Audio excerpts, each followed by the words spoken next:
Ontem eu fui exposta e humilhada por um homem que fala em nome de Deus, mas que prega só ódio contra as mulheres. Eles dão vários adjetivos para as mulheres que não se casaram virgens. Nós somos chamadas de marmita, nós somos chamadas de carro que zerou a quilometragem depois que entrou na igreja, como se nós fôssemos objetos. Você sabe que quando eu entrei na igreja, eu percebi às vezes essas falas para mim, porque eu namorava e eu não era cristã antes. E aí eu tinha 15 anos e eles falavam: "E aí, vai casar quando? Vai continuar assim?" E eu não entendia, porque eu tava genuinamente buscando Jesus e aos poucos eu ia entender o meu pecado. Mas muitas vezes esses homens, eles não dão nem espaço para o arrependimento da mulher. Eles já querem que elas saiam urgentemente da igreja, porque segundo eles, nós somos conservadias. Gente, eu até fico constrangida de dizer isso, mas é exatamente essa forma que eles nos tratam. Segundo esses homens, uma mulher que já teve uma vida ímpia, que já namorou e depois entrou na igreja e se converteu, não tem o direito de se casar e muito menos de pedir para que seu namorado espere até o casamento para cumprir a vontade de Deus. Para eles, se tu já fez antes, agora tem que liberar. Então a mulher pode até se arrepender, entrar na igreja, seguir os caminhos do Senhor, mas ela não pode exigir que o namorado dela cristão queira esperar até o casamento e viva em castidade até eles irem pro altar. Ela não pode exigir, até porque ela já teve experiências antes. Só que é um tanto quanto estranho, porque a Bíblia fala que aquele que está em Cristo é nova criatura. Se esse homem, que é o Felipe, prega sobre masculinidade bíblica, por que ele não se pauta na Bíblia? Uma coisa é aquilo que eu cometi antes de conhecer Jesus, e outra coisa completamente diferente é eu continuar fazendo essas mesmas coisas, dando mau testemunho por aí, e vocês terem motivos para falar: olha, essa menina não se arrependeu verdadeiramente, ela não tem frutos de conversão, ela não está em Cristo. Só que eu não fiz isso em nenhum momento. Esses homens red pills, que eu já vou falar do que se trata, eles insistem em rememorar o meu passado, me acusar para me deixar mal. Eles querem tirar o meu trabalho, eles não querem que eu fale do evangelho, nem das experiências que eu tenho tido com Cristo. Eles querem me calar. É basicamente isso.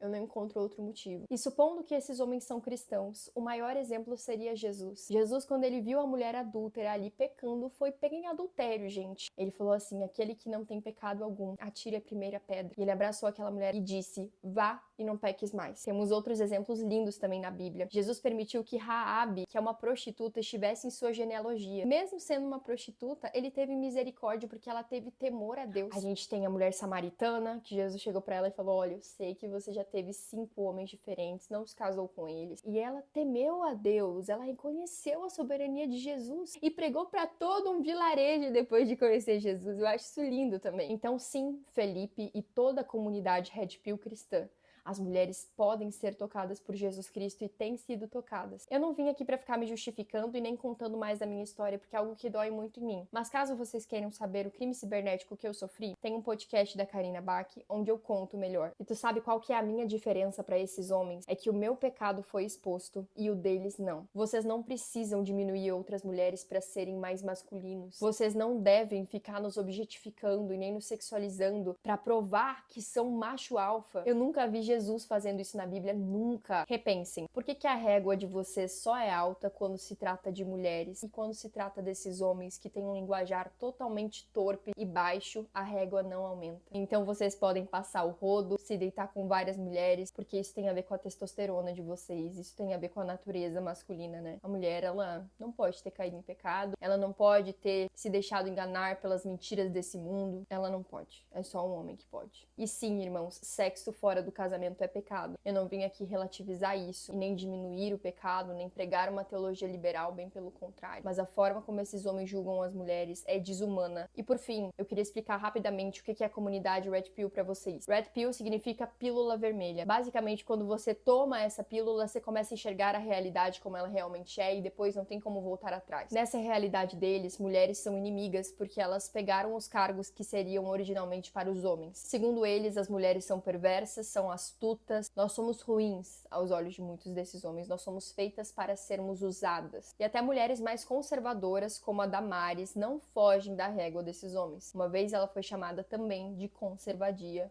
pela comunidade Red Pill. Esses homens precisam menosprezar as mulheres para se autoafirmar masculinos. É muito grave o que eles fazem nessa comunidade. Não tem nada de cristão, gente. Eu não sou a primeira mulher que passa por isso dentro da igreja e também não vou ser a última. Já tô sendo acompanhada judicialmente, mas eu quero que tu saiba que se tu é uma menina que já passou por isso ou por comentários constrangedores, saibas que tu não está sozinha e que Jesus, acima de tudo, tem que ser o perdoador. Tu não tem que passar pela régua de homem nenhum. Se a cruz não é o suficiente pra eles, o que pode ser? Por fim, eu vou deixar o canal e a página desse homem que me difamou, o nome dele, pra vocês denunciarem esse perfil. Ele não prega o evangelho, ele apenas prega estereótipos de masculinidade. E pra isso, ele fica difamando outras mulheres que se converteram ao evangelho. Isso tem que parar. Uma nova criatura não é feita pela opinião alheia, mas é feita pela graça de Deus. E se ele me perdoou, quem é você pra me condenar? Que Deus abençoe a todos vocês e bora denunciar bastante.